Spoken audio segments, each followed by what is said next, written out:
Vocês já notaram que a maioria dos Pokémon mais raros, eles têm algo em comum? Dos pseudo-lendários, Dratini, Beldum, Bagon, Gible, Dino, Arctibax, e de Pokémon não pseudo também, como Lapras, Riolu, Mantilax, todos eles têm a mesma cor. E existe verdadeiramente um motivo por trás disso? Eles decidiram pintar de azul. Mas, de verdade, essa escolha de design até faz sentido. Qual animal no mundo real que você já viu que é azul? Enquanto você fica aí pensando sobre animais azuis, deixa eu contar um segredo.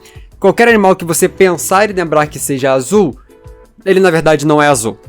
Existe mais de uma forma de se ter uma cor, e ter a coloração azul é tão raro que a gente vai simplificar antes mesmo da explicação aqui. Vamos começar indo para o irmão do azul ou verde para facilitar a explicação. Vamos pegar esses dois insetos verdes, que dá para ver claramente uma diferenciação não só no tom da cor verde, mas na forma que ela é vista. Isso se dá, pois existe mais de uma forma de mostrar cor. Nós temos pigmentação e refração como formas de cores aparecerem. Na pigmentação, o animal produz um químico que dá a cor que nós vemos, que nesse caso é verde, então ele produz a tinta própria internamente para ser dessa cor. No outro caso, na refração, o animal em si não produz uma tinta daquela coloração, ele apenas tem estruturas no corpo que dificultam a passagem de luz ao ponto dessas cores serem refletidas. Tanto que, se você olhar esse bicho de outro ângulo, a cor vai mudar, porque seu corpo não é daquela cor, ele só reflete a luz de uma forma e a luz que está sendo refletida acertou naquela onda de luz que produz aquela cor. Luz e cor é difícil. A produção dos químicos que formam o azul é bem raro. Existe um animal que a gente sabe que produz pigmento azul, e no caso é uma espécie de borboleta que faz isso em pequena escala nas suas asas. Enquanto a borboleta azul, que é inteiramente azul, que alguns de vocês podem ter pensado na hora que eu perguntei lá atrás algo pra vocês, ela não é azul de verdade. Ela é dessa cor apenas por reflexão. Se você tirar o ar da sua asa, por exemplo, com álcool, a asa vai ficar verde. Isso é porque ela não é azul de verdade. Essa, em si, é a forma como majoritariamente você vê esses azuis na natureza. É beija-flor, besouro, uma concha, tudo iridescente dessa forma. Por isso que brilham e tem esses efeitos quando você olha de ângulos diferentes. Ou se você for um inimigo da natureza e nunca viu nenhuma das coisas que eu mencionei agora, é parecido com como tazos funcionam. Você mexe e muda o que você tá vendo no tazo. Aqueles tazos antigos de Pokémon que evoluem o Pokémon quando você mexe. Eles usam a mesma lógica, o ângulo faz a diferença. Mas o que isso tem a ver com Pokémon? Isso fala sobre a raridade desses pseudo-lendários. Primeiro, os Pokémon mais raros são frequentemente azuis porque são raros, ou são raros porque eles são azuis? Eis a questão. O que temos de interessante é parar para analisar algum desses Pokémon, já que eles trazem à tona esse assunto de uma forma interessante. Gible, Dino, Arctibax, Bagon, Dratini, todos são azuis, mas são azuis iridescentes. Quando a gente olha para eles como animais, a gente está falando de um grupo de vários répteis, todos reptiliano. Perdão. Errei. Fui garoto. Nenhum deles produz uma tinta que pintam as suas cores, todos só têm escamas que refletem elas do jeito que elas são, azuis. Então, entre esses pseudos lendários, nós temos vários azuis. Mas nós temos um impostor entre eles, o Beldum. O Beldum, eu não sei se vocês já pararam pra pensar, ele é uma pedra, uma rocha. No caso, isso é importante para diferenciar, porque pedras, rochas, elas não são animais. Logo, o processo evolutivo que fez ele chegar a esse ponto, que fez ele chegar ao jeito que tá, difere muito das necessidades evolutivas dos outros. Enquanto todos esses répteis foram reptiliano, sobrevivendo e evoluindo suas escamas da forma que são, possivelmente ficando azuis para reprodução, que nem o pavão faz de ficar bonito para chamar a atenção, ou então para parecer venenosos, que nem insetos fazem ao ter cores muito extravagantes, o Beldum chegou à sua coloração de uma forma diferente, já que não é um animal. Foi através de química básica. Ele é formado por uma estrutura rochosa, que é daquela cor naturalmente. Provavelmente de lápis lazuli.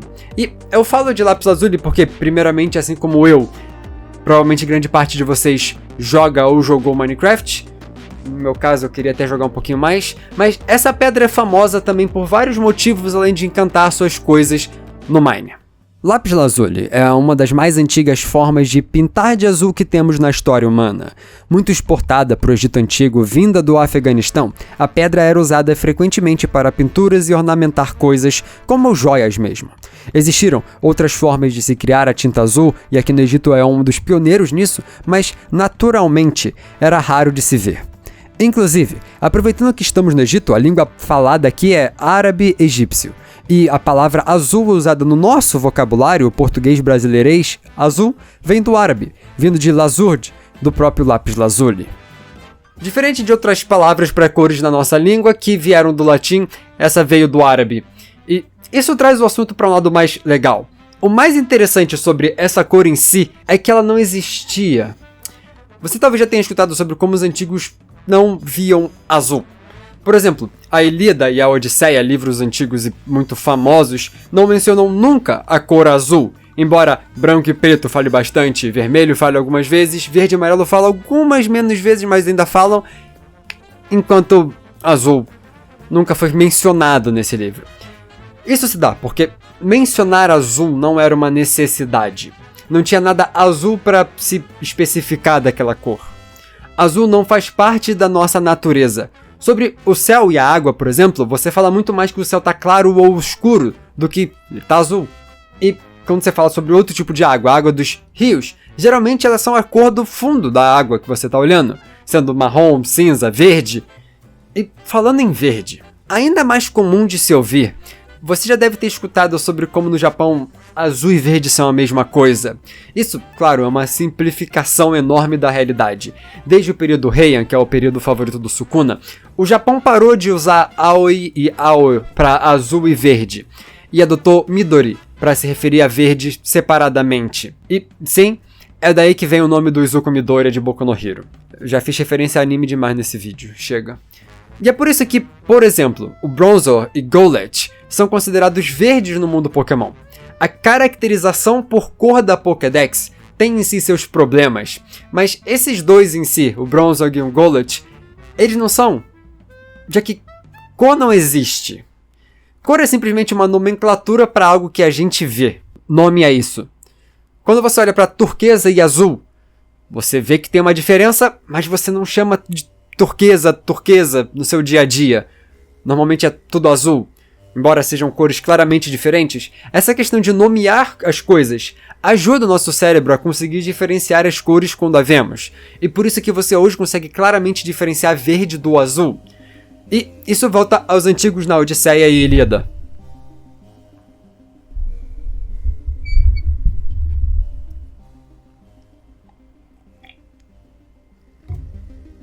E isso volta nos antigos na Odisseia e Ilíada.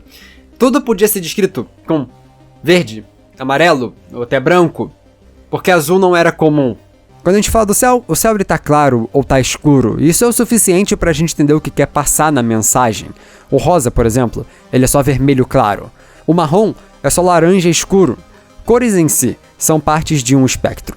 Elas são próximas uma das outras e o que separa elas, na verdade, é a cultura onde a gente vive. A gente acha estranho o azul-verde ser uma cor só, mas ao passear por essa imagem aqui, muitos de vocês vão discordar do que é azul e do que é verde, embora estejam vendo a mesma cor. O que muda é o nome, e o que resolve é uma tática milenar, dar um nome específico. É só lembrar de ciano, ou os que a gente já mencionou, marrom, rosa. Todas são cores derivadas de outras cores, que na verdade são a mesma coisa, mas em tons diferentes, um mais escuro que o outro. E é por isso que quando a gente fala nomes novos para os nossos avós, por exemplo, eles simplesmente dizem, na minha época isso não existia. Ficou igual ao avô agora. Não é que não existia azul na antiguidade, ele só não tinha nome. Então essa raridade a esses Pokémon se dá de várias formas, através de vários fatores. Possivelmente essas cores são até um reflexo disso. O que traz à tona a pergunta, debate, será que só virou Gible aqueles que conseguiram refletir azul, enquanto os outros viraram carvanha? Essa distinção na cor talvez tenha sido um dos fatores que ajudou na diferenciação biológica dessas espécies, sendo mais raros porque mais raramente isso aconteceu. Depende basicamente de como você encara a evolução dos Pokémon em termos biológicos. Porque, por exemplo, o Lapras a gente sabe que é um cachorro, e esse vídeo aqui explica isso. Se quiser saber mais sobre outros vídeos de biologia de Pokémon, tem a playlist aqui do lado pra você clicar. Então tem essas opções aqui de vídeo pra você ver. Só escolher.